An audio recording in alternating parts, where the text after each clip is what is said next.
प्यारे बच्चों, हमने पिछले क्लास में दो चर वाले रैखिक समीकरण के पार्ट 1 पढ़े थे, जिसमें हम आपको बताए थे दो चर वाले रैखिक समीकरण युग्म के हल होने की क्या शर्त है। दो चर वाले रैखिक समीकरण युग्म कितने प्रकार के होते हैं, तो उसमें आप पढ़े थे कि दो चर वाले रैखिक समीकरण युग्म विरोधी अविरोधी आश्रित होते हैं। अविरोधी के हलों की संख्या अद्वितीय होती है, तो विरोधी के हलों की संख्या शून्य होती है, अर्थात कोई हल नहीं होता है। और आश्रित समीकरण युग्म के अनगिनत हल होते हैं। आपने पार्ट 1 में यह भी देखा कि इसके ग्राफ कैसे होते हैं। तो अविरोधी के ग्राफ प्रतिच्छेदी होते हैं, विरोधी के ग्राफ समानांतर होते हैं और आश्रित समीकरण युग्म के ग्राफ समपाती होते हैं। आज हम आपको इसमें बताएंगे कि दो चर वाले रैखिक समीकरण युग्म को ग्राफीय विधि से कैसे हल करते हैं। और यह सवाल हर साल मैट्रिक एग्जाम में पूछा जाता है और इस सवाल में आपको 5 नंबर प्राप्त होते हैं। एक क्वेश्चन आपको हम सबसे पहले बताते हैं। क्वेश्चन, समीकरणों x -1 + 1 = 0 एवं 3x + 2y - 12 = 0 को ग्राफीय विधि से हल करें। इन रेखाओं तथा x अक्ष के बीच बने त्रिभुज के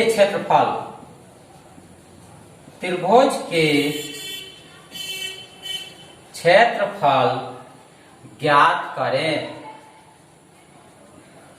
आप देख रहे हैं इस क्वेश्चन में आपको दो क्वेश्चन जुड़े हुए हैं। पहला ग्राफीय विधि से हल करें और ये जो दो समीकरण है, इससे जो दो रेखा प्राप्त होगा, उस रेखा और x अक्ष के बीच बने त्रिभुज का क्षेत्रफल ज्ञात करें। अब इसका हल देखिए।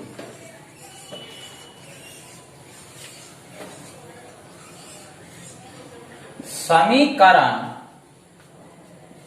x - y + 1 = 0, इससे हम लोग अगर y का मान निकालें तो हमें प्राप्त होगा x + 1। y को दाहिनी ओर ले जाइए, देखिए प्लस में y होगा और x + 1 बाईं ओर बचेगा। अब बाईं ओर वाले भाग को ही दाईं ओर लिख दीजिए और दाईं वाले को बाईं ओर, इससे कोई हर्ट ना होगा। अब x = 0 रखने पर y = 0 + 1 = 1। x = -1 रखने पर y = -1 + 1 = 0।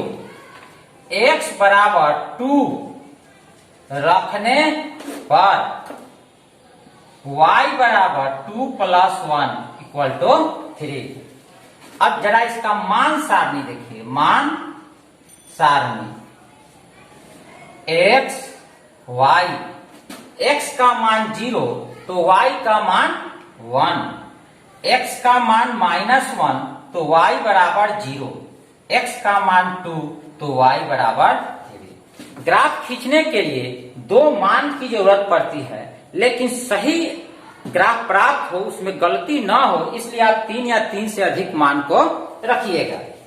अब हम लोग दूसरे समीकरण का भी मान सारणी प्राप्त करेंगे।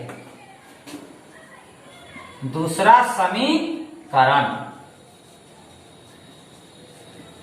3x + 2y - 12 = 0, 2y = 12 - 3x, y = 12 - 3x / 2। अब हम लोग इसमें x का मान रखकर उसके संगत y का मान प्राप्त करेंगे।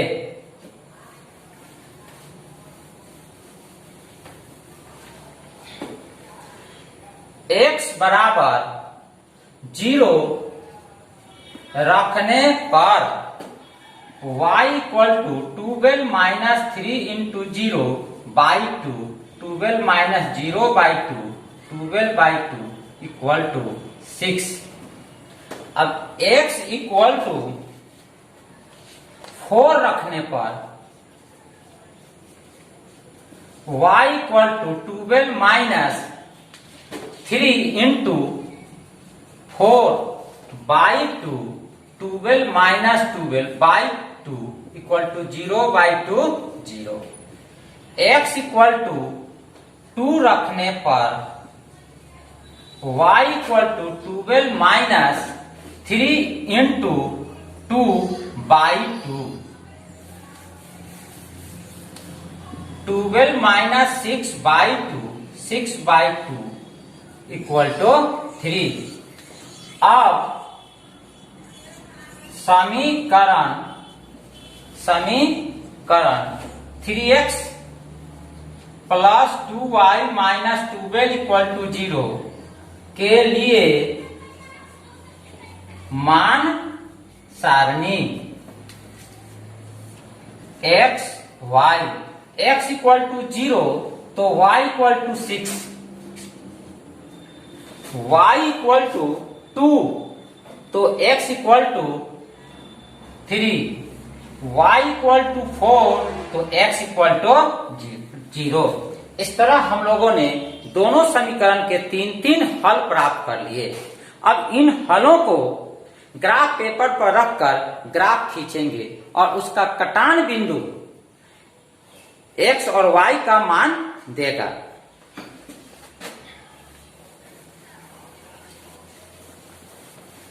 ग्राफ खींचने के लिए एक क्षैतिज रेखा लेते हैं जिसे x अक्ष कहते हैं और x डैश से सूचित करते हैं। इसके लंबवत रेखा लेते हैं जिसे y डैश कहते, y अक्ष कहते हैं जिसे y डैश से सूचित करते हैं। कटान बिंदु को मूल बिंदु कहते हैं। x अक्ष पर बराबर दूरी पर 1 2 3 4 5 6 7 अंकित कर देते हैं। y अक्ष पर ऊपर की ओर प्लस में 1 2 3 4 5 6 अंकित करते हैं। नीचे की ओर -1 -2 -3 -4। x अक्ष में बाईं ओर -1 -2 -3 -4। अब पहले समीकरण से प्राप्त हलों को इस पर रखते हैं। पहले समीकरण में पहला हल था 0 1, x बराबर 0 y बराबर 1, 0 1। दूसरा हल प्राप्त हुआ था x equal to -1 y equal to 0, तो यह -1 और 0 यह प्राप्त हुआ -1 0।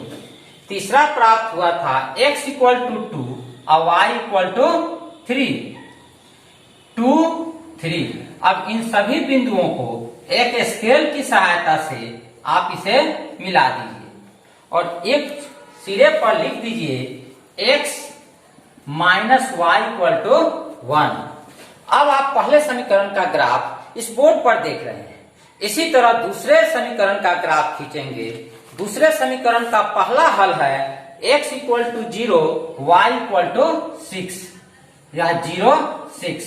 दूसरा हल है x equal to 4 y equal to 0 और तीसरा हल है x का मान 2 और 3 माने 2 और 3 है। तो यह 2 और 3 वाला बिंदु पहले वाले रेखा पर भी है। अब इन सभी बिंदुओं को आप एक स्केल के सहायता से मिला दीजिए और इस रेखा का नाम दीजिए 3x plus 2y minus 12 equal to 0। देखिए इस दोनों रेखाओं का कटान बिंदु 2 और 3 है, तो इसका हल x इक्वल टू 2 और y इक्वल टू 3 हुआ। चूंकि दोनों समीकरणों से प्राप्त रेखाओं का प्रतिच्छेद बिंदु 2 3 है, इसलिए हल x बराबर 2, y बराबर 3 होगा। अब आपने इसका हल प्राप्त कर लिया। अब x अक्ष और इन रेखाओं से घिरे क्षेत्र का क्षेत्रफल ज्ञात करना है। तो आप इसे इस तरह से देखिए, हम लोग यह कटान बिंदु को A कहते हैं, x अक्ष वाले -1 वाले बिंदु को B, और यहाँ 4 0 है, इसे हम लोग C नाम दे देते हैं।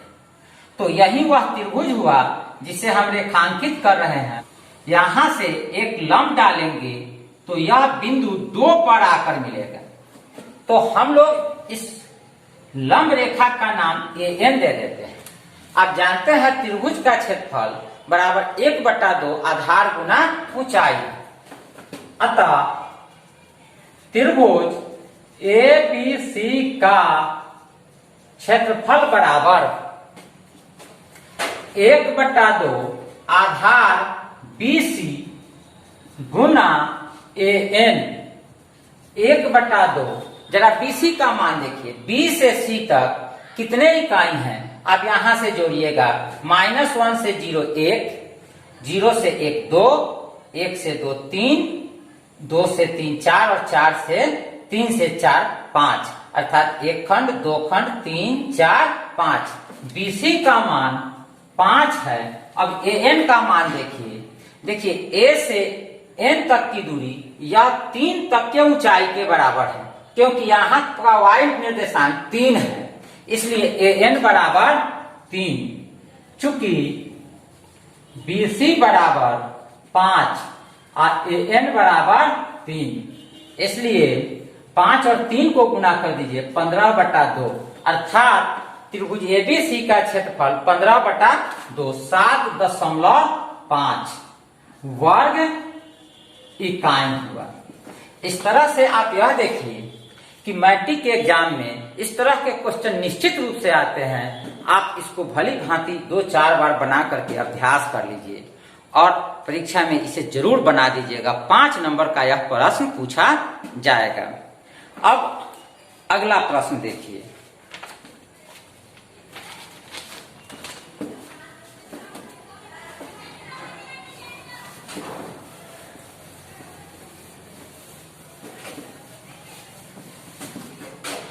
दो चर वाले रैखिक समीकरण युग्म को विभिन्न विधियों द्वारा हल करते हैं। उनमें एक है लुप्तीकरण विधि।